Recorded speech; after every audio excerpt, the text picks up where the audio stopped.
friends, and welcome. My name is Ryan O'Rourke from Stay Creative Painting. I truly hope you enjoy today's 10-minute painting.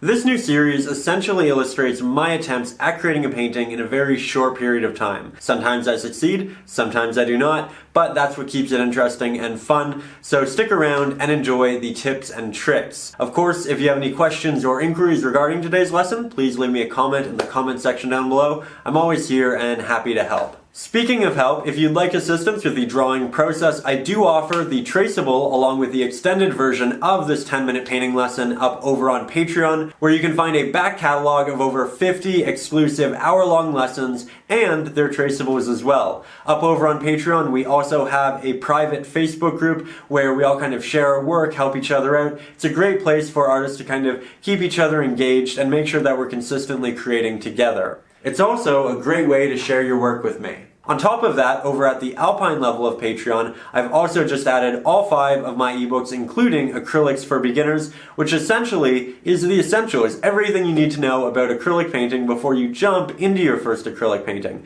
In it, we talk about how to blend our colors, about color theory, about creating great compositions, rendering 3-dimensional subjects, which brushes to use, really everything you need to know. And it's also offered individually over on my Etsy. Speaking of ebooks, again, for those of you who don't love the drawing process, I do have 3 ebooks full of traceables over on Patreon and Etsy. So if you're interested in any of that, go check it out. It is full of great resources, and I'm sure it'll help you just really speed up that process of getting to be a better painter. With that said, I would like to note that again, I am here and happy to help. So if you have any questions, again, let me know. Now let's jump into today's 10-minute painting lesson. I would like to quickly mention our palette. And here I have a sap green, a primary blue, titanium white, and Mars black. We're only using 4 pigments here, so it's quite simple and should be great and easy for beginners. With that, let's create a great painting and have some fun.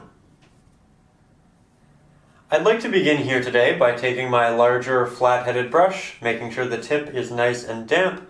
Then I'm going to head over to my palette, grab a good amount of primary blue, a hint of titanium white, and about half that of Mars black. And I'm going to mix up this slightly desaturated blue, which will be great for our base layer. It isn't too bright, it isn't too dark, and it'll be fantastic to build on top of with both brighter and darker pigments. Then, as I move towards the edges, I'll add a little bit more Mars black to our mixture, and you can see just how quickly that got dark. Mars black is an incredibly strong pigment, and you generally don't need that much of it to cover a large space or to make part of your image darker. So here, now I'm just going over to my other side, and you can tell that I'm not scraping the paint off as far as I can. I go back to my palette if I feel like I don't have enough, and then I come back in and I work that into our painting. I'm softly going over that brighter area, but not so much so that I bring the darker pigments into it. Now I'm going to switch over to my medium-sized round-headed brush. I'll take some titanium white, mix that into our previous mixture, a little bit of primary blue. Now we have a nice bright blue, and I'll apply that right where I want my moon to be. I'll take off my excess paint on my cloth, and I'll just blend that out with little taps on all sides. I'm using the smaller round-headed brush because it's going to create these very soft impressions, and we're not going to get a lot of hard brush strokes. There we go. We can do a little bit more, and just build it out slowly. Trying to keep it fairly centered. I think that's a great start there. You can see the farther I drag it, the more it dissipates, and the softer it gets. You get more of that nice ethereal glow through that process. I'll switch to my smaller round-headed brush now. Grab some titanium white, a hint of blue, and I'll just create a really small, subtle moon right here. You can see I'm not getting a pure titanium white because it's mixing with the blue on the palette and the blue on the canvas as well. And that's good, it'll give it a little bit of depth. Now, let's move into our waterfall. For that, I'll go back to my larger flat-headed brush. I'll get some of this primary blue. I want it to be fairly saturated, so I'm not going to use as much of a mixture of titanium white and Mars black. And I'm going to start at the tops of my waterfall by creating a nice sharp edge with a stroke, just like that. And then I'm going to start dragging that pigment downwards. There we go. And you can see that I'm getting lots of different blues, some with titanium white, some that are a little bit darker, some that are more of a pure primary blue, and that's just because I didn't mix my pigment that well on my palette. But it's actually quite neat in this scenario because it gives us lots of variation and makes it look nice and natural. So we're starting with a highlight on the top of our waterfall because we want to build some depth. And when you want to build depth on a subject, you generally start by applying light to the side of the subject that is facing the light or closest to it. And then as you get farther away, you start to make it a little bit darker. So here I have a bit of primary blue and Mars black, and I'll apply that down right below it, as you can see. And we have a hard line between the highlight and the midtone right now, but that's okay. We will go back and soften all of it. There we go. Now I'm going to go from the bottom and just drag my way upwards. You can see it's blending the middle tone into the lighter tone at the top. And every time I come back down, I'm bringing a little bit of that light pigment to the bottom, but that's okay. It'll be easy to go back and cover up.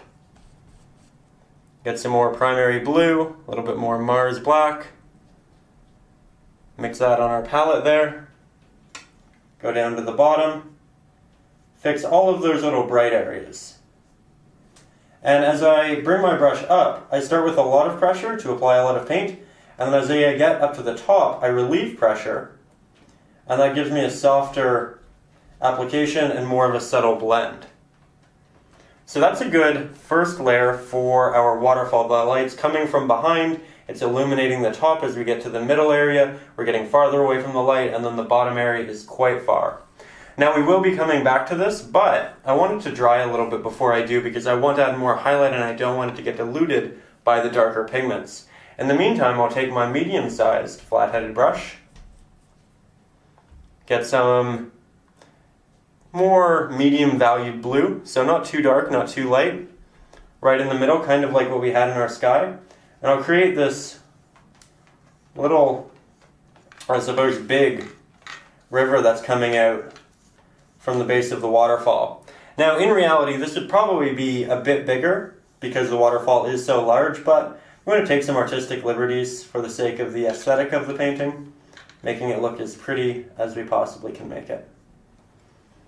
So there we go, just a very simple base layer. Then I'll switch over to my smallest flat-headed brush, get a little bit of a titanium white in that blue there.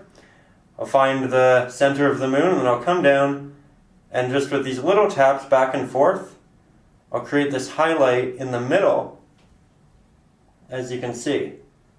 And I drag it off to the left and right hand side, allowing it to dissipate and blend into the rest of the blue. This will give it a really nice transition, make it feel really natural. And go back and add highlights a good number of times. If you find it's not getting much brighter and it's just getting gray, it's just because you have a little bit too much Mars black in that mixture. Don't worry though, just let it dry completely and then come back over it with this lighter layer and a little bit of water and you'll be able to get the same effect, but with a bit of a brighter application. There we go. Again, nice and subtle. Now I'm going to switch to my older flat-headed brush, grab some of our Sapa green here, and I'll tap that right down here on the bottom of our waterfall, as you can see.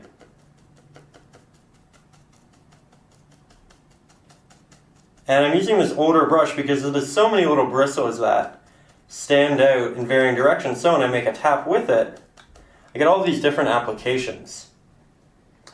You can make one of these very simply by just peeling back the bristles of a regular flat-headed brush until it looks distressed. You generally don't want it to be wet in the painting process though, like most of our other brushes, because the bristles will condense and you won't get all of these nice little implications. But through this, we just create all of these little trees so quickly. Great for just getting started, getting some paint down on the canvas and creating something nice and detailed.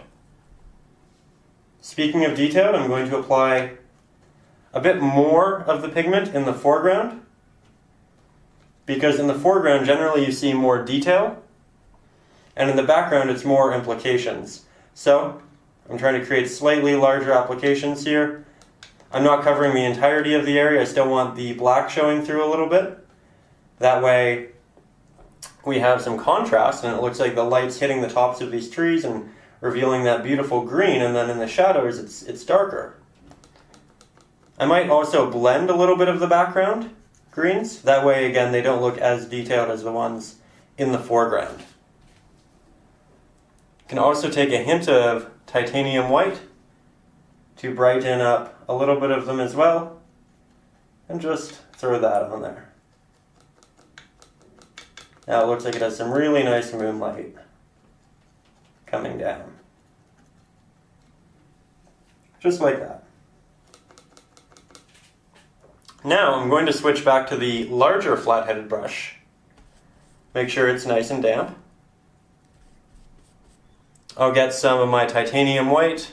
Primary blue makes up a really bright, nice blue. This one doesn't have any Mars black in it. I'm going to go back up to the tops. Going to apply it predominantly to the top to begin with. As you can see, it's much brighter than what we had before. And I'm just going to drag it down. I'm going to be very soft as I do. I release pressure as I get towards the bottom. That way, I don't have any hard edges. See how much brighter that got?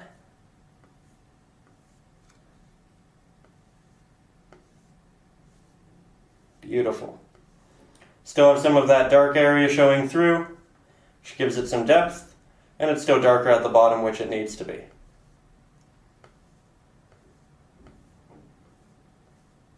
There we go. Be careful not to drag it into your wet green though, otherwise it'll change colors. But anyways, I think we'll just add a little bit more titanium white to the top. Make sure that once you drag it down, the top still is the brightest portion. But I think that right there is essentially our 10-minute version of the painting. I'm probably going over it by just a couple of seconds, but I didn't think you'd mind to see the extra little tip. With that said though, that right there is today's 10-minute painting. So there we have it. That is our 10-minute version of this painting. As per usual, I do want to spend a little more time with it, so I'm going to add 20 minutes to the clock, see what I can do in under half an hour. I'll include a sped up version of that right here, and I'll include the real-time version with the descriptions over on Patreon along with the traceable. Hopefully this added segment gives you some extra inspiration, keeps you excited, gives you some extra ideas. So I hope you enjoy and have fun watching this little piece as well. So anyways, there we have it. That is our 10-minute version. That is our half an hour version. I really hope you enjoyed and you feel inspired to go out and create your own marvelous piece. As per usual, if you'd like any help, I am here and happy to help. Just leave a comment in the comment section down below. And if you'd like to share your work with me, you can do so over on the private Facebook group, which we offer over on Patreon. Again, up there you can get the traceable, the extended version, over 50 hour-long lessons, access to polls, plenty of really fun, great resources, all of which will be linked in the description. I will see you next Saturday with a brand new 10-minute painting. So until then, this was a pleasure. I hope you enjoyed. Go create something great or maybe watch another 10-minute painting lesson. Regardless, I will see you soon. Thank you for stopping by. And above all, as always, stay creative.